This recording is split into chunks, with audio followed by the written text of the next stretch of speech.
Jon, nice to meet you. Likewise, man. How's it going, man? Very good. Very good. So you brought your scooter. Of course. Does it ever leave your side? No, it's in my room too when I go to sleep. Gotta have it. So where are you from? I'm from Queens, Flushing, Queens. Right on. And how'd you get into scooting? Do I call it scooting, scootering? Yeah, I'm a BMX kid, so I don't know what I'm supposed to say with that. Scootering? Scootering? The word's not the most. Scooterage. Is scooterage? That's a new one. That's a new one. I gotta write that down. I mean, it all started with everybody getting those Razor scooters. Yeah. It was like at a point where you were cool if you had one. And then it wasn't cool for a while, but of course it was cool if you had a Razor scooter back in the day, and then I just messed around on it. Didn't think you could do tricks. I actually thought it was gonna break because it just felt. I mean, those old ones probably would break. Yeah, it's just like it's folded and everything. There was pieces, like you just hear it like all loose. And then I remember just seeing someone jump downstairs once, like 2 years after they came out, and I was like, "What? Didn't break?" He's like, "No." I was like, "Do it again." And after that, I started playing with it, and then just got addicted since. Nice. What do you do? You're YouTuber, Instagrammer? Priorities. I'm a pro athlete, Yeah. pro scooter rider. I also make YouTube videos. Yeah. I post on Instagram. I work for a lot of brands. I have 4 big brands that I work for, and then of course I do just experiments and stuff with other brands just to see like what fits me. But the main thing is I ride this for a few big companies. Cool. I like how you're clear on your priorities, because there's a bunch of people that maybe don't always know, like influencers second, where some people flip that around and it gives a whole different perspective. Nah, if YouTube crashed and Instagram crashed, it'd be the same exact day for me. Wicked, man. Love to hear that. Love to hear that. It'd be funny to see that happen. Yeah. Everybody's just paranoid and everything. Yeah. And like you gotta just remember the why and what you're filming. Yeah. And that's if you're doing something you love and documenting it. Yeah. Then this should never be a problem. Yeah. When did it start to kick off for you in terms of like becoming pro and like getting to that next level? There was a few small competitions, probably like halfway through my career, maybe like 7 years in. Yeah. And I wasn't pro or anything. I just saw some competitions. I actually flew myself to California to enter in a pro competition. Yeah. So I thought I'd be able to do good, and I ended up getting second place against pros. And then like one company picked me up from there, and then another one, and just kind of gradually got from there. But it was just, I think I had $1,000 to my name, and it was $830 a trip. And I spent that and sent it, and then. Let's go. Yeah, man. No plan B. Love it. That's awesome. That's the sweet. And when was that? How long ago? 2007, 2008. Okay. And I got like, of course, in the beginning, what am I gonna make? Probably like 10 grand a year from scootering. Yeah. But like that was amazing, you know? Yeah. I got like a wheel with my name on it. They made like a couple hundred. It was like a big deal for me. You know, not being Tony Hawk or anything, but back then it was just great. It's all I needed. Still lived at home with my parents. I didn't really need to pay rent yet. So I was like, this is fun. And then after that, companies did get bigger. As more people started riding scooters. Yeah. Companies started making more scooters for kids, and then now it's just a huge market where we can make a really good living. Yeah, wicked, man. That's cool. You're basically living the dream. Like, what are some of the steps that you've taken that you think have allowed you to get there? There's different ways to look at it. So definitely like this is what I wanted. I don't want to say it's not what I wanted, but obviously I think I was like 7 years old and I was watching the X Games. Yeah. I was like, I want to be in the X Games. I want to be a pro something. Like I used to rollerblade. So like back then it was like I want to be a pro rollerblader, and then like obviously that died down and this gained more interest. Yeah. So same thing. I was like, I want to be a pro scooter rider. I guess like the first idea was like I'm just gonna ride my scooter, do tricks, and like make a great living, buy a mansion, all this stuff like that. But obviously like step 1, become a pro. Step 2, buy a mansion. Right? Step 1 is like that's how it works. Yeah. Step 1 is like the energy, right? Which is all those hopes and dreams, and then step 2 is actually just realizing that you still have to work. You still gotta. It's endless. Yeah. I don't think there is ever an end. I don't think there's a retirement. It's just like you're just in it to work, but it's great because I kind of know what to do. Yeah. And I enjoy doing it. You just got to make sure you're balanced, because anytime you are doing something that is the dream job, just don't let it overwhelm that positive 7-year-old energy. Yeah. But then don't let that 7-year-old energy overwhelm yourself and not work. Yeah. You got to be right in the middle, like dead in the middle. Still have fun, but then still like suit and tie, alarm 5 a.m. like do your thing. Yeah. You know? You're up at 5 a.m. every day? Every day. Wow. Being an athlete's interesting because you've got the whole like workout regimen, then actually doing the sport, practicing the sport. Then like there's actually a big part of just dealing with sponsorships and how much. It's endless. You just gotta have your phone. You can't put your phone on vibrate. Yeah. Because a lot of times these brands are from around the world, and there's an opportunity 3 a.m, which I don't know who's up. Probably everybody across the other side of the world. They're all up, and it's just like as soon as you hear your phone, you're like, oh, I almost wanna. I gotta answer it now because you never know what their question is. Maybe I have a better answer right away, which is what we're doing now. It's better. First answer is always the best answer. Never prepped, And, my initial thoughts I always feel are the most truthful and empowering, whether they take me or not. So I always answer them right away, and you gotta I just try to do as much as I can, make my days longer. So I'm up at 5 and I probably go sleep 12 or 1. Just to, I'm physically and mentally capable of doing it now. So why not do it? Why not take advantage of that now? Maybe in 10 years, if I wake up at 5, I'm like, oh no, right now I can do it. So game time. Cool.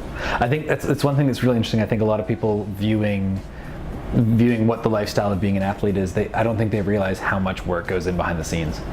No, it actually, I've been realizing this the last 2 years, is that there's actually, I've earned less time on my scooter without the cameras on. So a lot of times I'm just like, all right, I have this to do, and I'm filming, and then I'm like, okay, I'm done. I have about 30 minutes until something else. Let me ride with no camera, and that's something you have to do if you want to be on top with your sport. If you're just doing your thing to kind of just show off to an audience, that's great. But like I said, my priority is to be as best I can on this thing. So I do have to earn time where I'm free and I can just ride this have a little portable speaker and I put it on the floor and I do my thing. No, I want to turn my phone off. And I do my thing. Nice. It's the only way to get better. And in order to do that, I have to wake up at 5 and get everything done early. So you have that way I have that time. Nice. Is there any particular trick that you've pioneered or something that I don't know the scooter scene too well? So there's a lot. There's maybe a bunch. There's a lot. I don't want to sound like the guy I did so much, but there is a lot because I ride flatland a lot. BMX. So I do a lot of flatland, and I don't think there's anybody doing flatland on a scooter. There's some kids trying it now. It does take a lot of patience. Do you call them some of the same tricks as the BMX stuff? Do you call it a hang 5? Because I watched some of your stuff and I was like, looks like a hang 5. Hang 5, If you guys did it first, all due respect, and that's the name, But if we did something first, same thing. Of course. But definitely, a lot of the flatland stuff I've created. I still don't have names for it because sometimes I feel if I name it and I name it something corny or stupid, I'm like, I'm just gonna say this is my new trick. On Instagram will say new trick because I'm like, sometimes people name stuff. What do you want to call it? There's a trick that I did yesterday. It was named by a BMX rider and it was called a boomerang. Then I'm like where do these names come up with? And I don't want to be the guy naming it. So, but there's been a few. Who called it a bunny hop?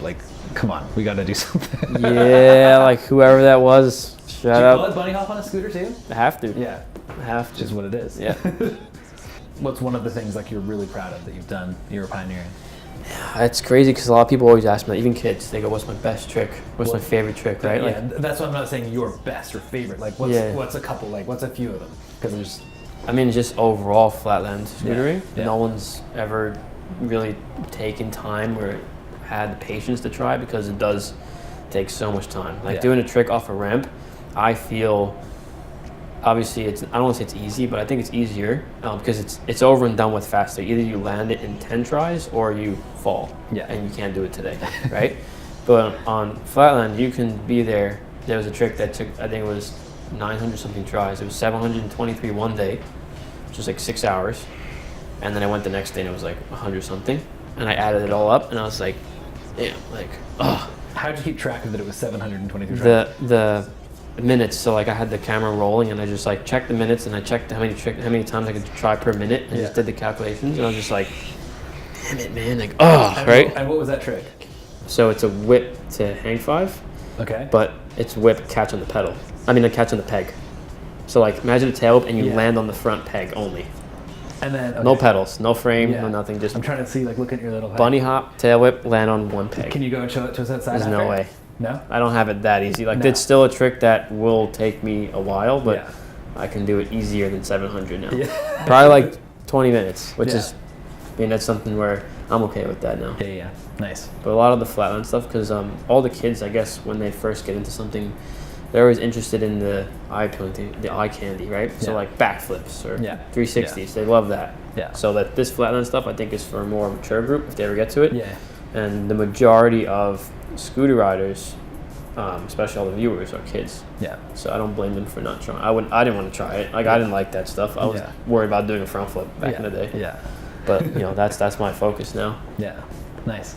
What would you say to a kid, to a whatever teenager that wants to pursue, becoming an action sport hero? Any action sports, just make sure you have people who influence you and who motivate you. But when it comes down to figuring out what path to take, like you gotta close your eyes and do your own thing. Yeah. You know what I'm saying? Like you Love can't, that. like Love you that. can't copy. I don't want to say that copy, but it obviously it's true. It's like you can't copy someone else's path because you're gonna put a lot of time into trying to be someone that you're not. Yeah. Do exactly what you think is right, but then still absorb the energy from people. Yeah. I think it's interesting how I see a lot of alignment with action sports and business, and because you are that solo person. No, there's no coach. There's no one telling you what to do, and you've got to just push through regardless of what anyone else says. Things. It has to do with mistakes and time lost. Yeah. Anytime you realize a mistake or your time lost, that's what helps you. Yeah. If anything, get back up to speed. Maybe it doesn't progress faster, but it kind of just keeps you rolling. Yeah. Sweet. Is there anything that you have on your mind that you want to say? Same advice, man. Yeah. I mean, obviously my audience is a lot of kids because they love scootering. Yeah. But that advice where figuring out what you want to do, and if you have power, same thing. Like you don't have to be in action sports, you can be in a business. Like if there's a job that you like doing, make sure you like it and make sure you're doing your job. Obviously there are rules to your job to get your paycheck, but make sure you exceed that job with some kind of flavor or your own flavor, and then you'll definitely progress within your occupation, whatever it is. Yeah, I think that's so true. I think a lot of people, and like myself included, sometimes when you get to that point of wanting to do the thing, once you realize that it's like, oh, I personally, I tend to like pussyfoot around the thing that I maybe wanted to do, and then I like go around it sideways, and I'm like, hold on, wait, why did I just go around? No, just go straight through it. Action over intention. Yeah. Yeah. Just do it. If it doesn't work, then you know it doesn't work. Yeah. You save time by circling. Shoot first, ask questions later. Sometimes it's scary, but you just have to. I feel like when people say, don't think twice. Like seriously.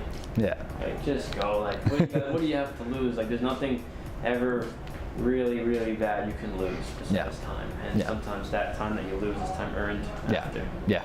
Absolutely. Well, dude, thanks for coming. Thank you for the invite. Good to meet you. Pleasure. Handles, YouTube, Instagram. It's Jon Reyes NYC. Yep, for all of it. Anything all works. of it. Yep. Appreciate you guys. Wicked.